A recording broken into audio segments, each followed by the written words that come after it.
Hello there, Winter Trainer here, welcoming you to another Week 2 recap video. And with me today, I got two other coaches. First up is Brandon, Hey, what's up? and the second one is ChewCast. Kenwall. Okay, and today's battle is going to be the Bulus versus the Tulsa Huntails. No, the Tulsa Huntails. Okay, and Ouch. so we'll just get this battle started. So to start off, I think the two leads were very good. I mean, nothing to complain about. Yeah, I led Zapdos because I figured he'd lead either Galvantula or Mesprit, so I could defog right away. Yeah, so nothing to complain about there. The start of the battle is going pretty fair. Neither coach is doing anything too crazy. It's just getting in position to try and win, really. Blastoise going for the burn there. Didn't get it. Unfort. And then in comes the Horn Devil himself, Horn, Scolipede. this I love my nickname for it. That's a good nickname. But we see the Sylveon protecting there. Definitely, I see that happen frequently where people protect and then stay in and hope it works. And this time it did. But a lot of the times that can be risky and sometimes lead to your Pokemon dying. So it's a good play, but it's a 50-50 you're playing with. At this point, I was Yeah. really just scouting sets to see what could win later game because the Heligo, Tyrantrum, Scolipede. Yeah. So all I needed was Gliscor and Zapdos to scout sets and EVs. I have to say, I really like how Nihilego was used this battle. Getting off really nice chunks of damage. It's really, I think, underrated in League format. I've loved using it in OU from the little OU games I've played. And as we see, it does, what, 46% to that Bisharp? That's some hefty damage right there. hmm And by like at least turn 12, I figured out Blastoise is defensive, Sylveon's defensive, Galvantula's Light Orb, Bisharp is not defensive at all. And definitely a good job getting the Toxic on the Blastoise. As you said, it's one of his defensive Pokemon, so starting to get that whittled down is nice. Yeah, and I even uh, once I figured out it was defensive, I told myself I need to keep Gliscor at full health to be able to live an Ice Beam from this thing, because I actually need it to live a Ice Beam from a almost offensive Blastoise. And then here we Yeah. see him getting a nice chunk on the Sylveon with the Thunderbolt. Definitely whittling down his walls. It would have been nice to see the Huntails bring like Heal Bell or something like that. Because right now Sylveon's sitting at 26. I know Blastoise is down a good chunk. Letting his walls get down low early is not definitely it's something you don't want to do. Uh, like my match where we'll get to eventually. I sacked my wall to a huge threat turn one, and doing that is not a good strategy. You want to keep your walls healthy. Yeah, And yeah, by I would turn definitely say 20, this is his downfall. This game, yeah. especially with the ability to use Heal Bell on that Sylveon, which it just didn't have, was I think a big mistake on his part. And And then by around turn 20, I changed up my playstyle, not playing a bit carelessly, but still overall playing well because I definitely had a 6-4 lead, so I didn't have to really take any more risks in the game. speaking of that 6-4 lead, we Yeah. see here that he lets Blastoise die, which is very that's fine. That's probably the best thing to do there, with it being hmm so low. But then he goes into Galvantula and lets it die to the Mega Horn. Now, that's definitely probably the most questionable play of the match, because you'll see he goes right into Diggersby the next turn, and he is able to live the Aqua Tail. Now, maybe he's worried about the superpower or something like that, but either way, you have other stuff that can switch in on this, possibly. Uh, there's almost no way Galvantula's going to live a hit between possible Earthquake or Megahorn. You can sort of just do the calc And I think that's where he messed up there. I think you can more so hope that he doesn't have superpower than just sacking Galvantula to either Mega Horn or Earthquake there.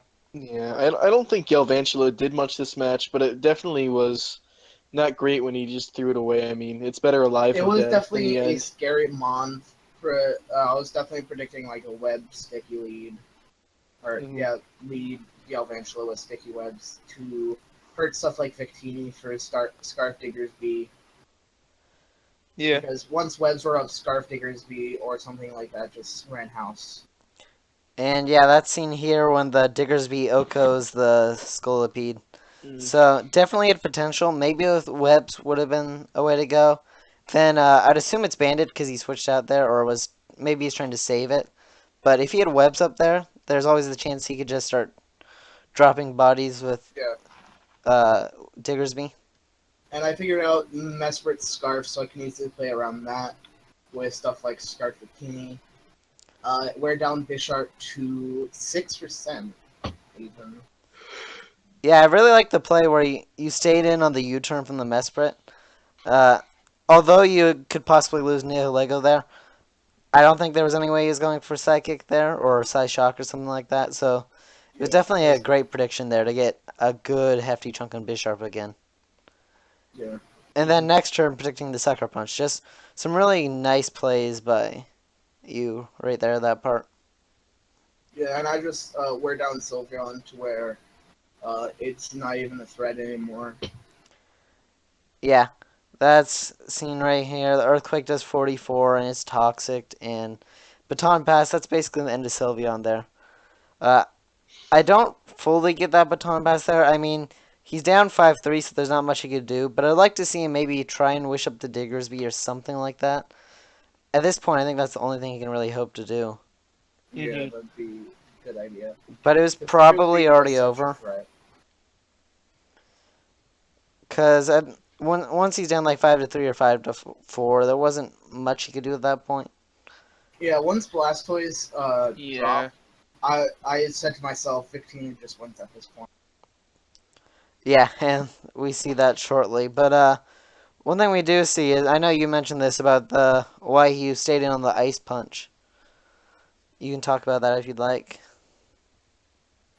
I stayed in on the Ice Punch because Gliscor, even though it could have won the last two turns, I knew that even if Gliscor dropped, I still had three win cons left in Tyrantrum, Nihilego, and Victini. I still had a wall like Zapdos just in case Sylveon got out of hand.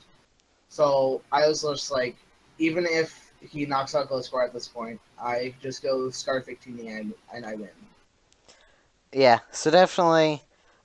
Although you don't ideally want to just lose differential like that, it does allow you to. It's this. I went with a safe play because I was up 5-2. Yeah.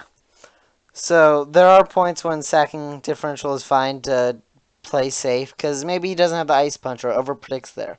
It's fine to stay in there and try and pick up the kill because, like you said, Victini already won at that point, and Mhm. it's safer to not over predict stuff at that point. Yeah, Yeah. once you're up a massive lead, you don't really have to predict too much, and that's where some people mess up in a match. They're with their win con, and they're gonna say, "Oh, my opponent's gonna switch into the counter to this, so I'm going to predict that." And when their opponent is up a couple of points, so their opponent doesn't have to make a risky play.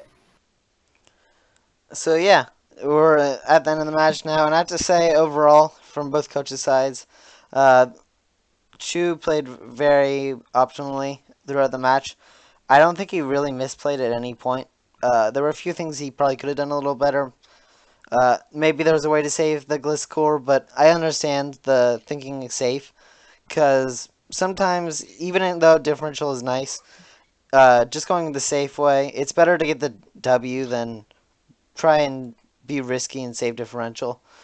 And Yeah, then, but at this point, differential doesn't matter as much in the early season because you can definitely make up differential later season. But it's good to just get wins early in the early season. Yeah. And with the Huntails, I would also say they didn't really misplay as much as maybe they didn't prep as well as they could have. Yeah, I feel like their team just really suffered against this, especially the Victini.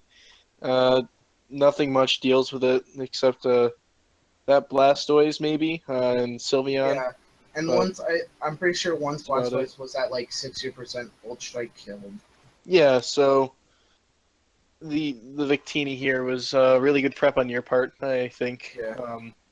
You didn't have much to deal with it, obviously, and kind of tumbled from there, especially after you got off those toxics in the early game. Really helped you propel forward so that Victini could do so well. Yeah. The only problem to Gliscor was obviously ice coverage and Mhm. Skarmory because my set couldn't touch Skarmory at all. Yeah. Since I was sub protect Gliscor to break down walls. Yeah.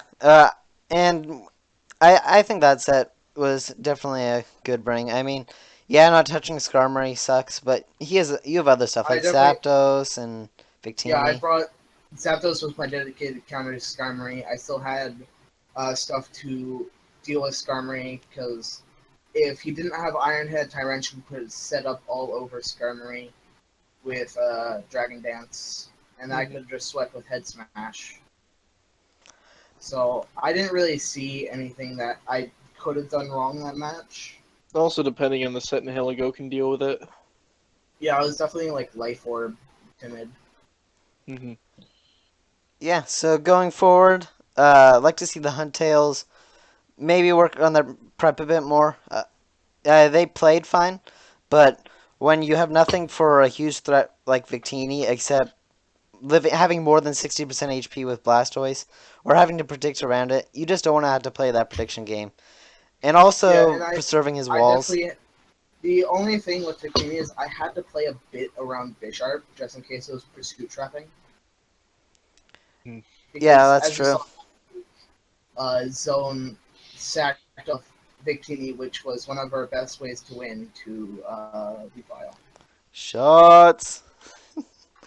Yeah, um, I would have played versus Noah a bit differently, but me and Zone have different play styles, so It happens. When you're co-coaching it, you definitely had to try and draft a team that works for both you, and that's really hard to do. But Yeah, so far, you yeah. guys definitely. have done fine. My team Uh, barely works for me yeah, with one person. Exactly.